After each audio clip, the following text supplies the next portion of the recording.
Brought to you by Penguin.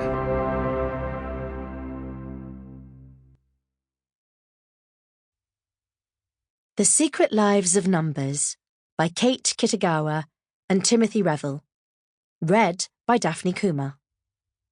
The graphics in this book are available to view in the accompanying PDF download. Prelude.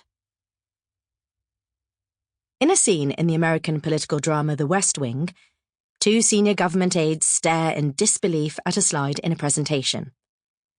A group of cartographers is attempting to explain that the map of the world, the map they have known and trusted all their lives, is just one of many. And it is flawed. "Are you saying the map is wrong?" asks one aide incredulously. No map of the planet is accurate. It's simply not mathematically possible. The surface of a sphere cannot be transformed into a two-dimensional drawing without distortion. But, as the cartographers explain, the map they are looking at promotes a Eurocentric view of the world. Europe appears to be larger than South America, but South America is actually twice as large. Germany is located in the middle of the map when it's actually in the northernmost quarter of Earth. All this time, our view of the world has been distorted. The map was drawn by Flemish cartographer Gerardus Mercator in the 16th century. It was originally intended for sailors crossing oceans, not for policy wonks considering geopolitics. It has been passed down from generation to generation, solidifying its place as the dominant map, giving people across the planet the impression that this is what the world looks like, not that it is just one perspective. The history of mathematics is similar. Despite mathematics' reputation as the study of fundamental truths, cold hard calculations, and irrefutable proofs, it has not escaped the powerful individuals and structures that have shaped truth and knowledge. Far from it, in fact. The history of mathematics has accumulated biases over thousands of years, from the way certain mathematics and mathematicians are revered to the stories we tell about its origins. It is time this pattern was re-examined and the story retold. When we, Kate and Timothy, first met to discuss a joint book project, we hadn't anticipated where it would lead. Sipping tea in a bookshop in Charing Cross, London, we talked about our shared love of mathematics and agreed that we should write an approachable history of the subject. Drawing on Kate's expertise as a mathematical historian and Timothy's mathematical and journalistic credentials, we thought it would be straightforward. We were wrong.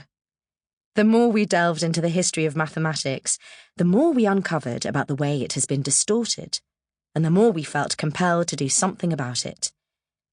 The origins of mathematics are beautifully varied. Rather than ideas springing up in one location, variations have often appeared throughout history, demonstrating just how powerful the human propensity to reason really is. Ideas ignore national borders so often.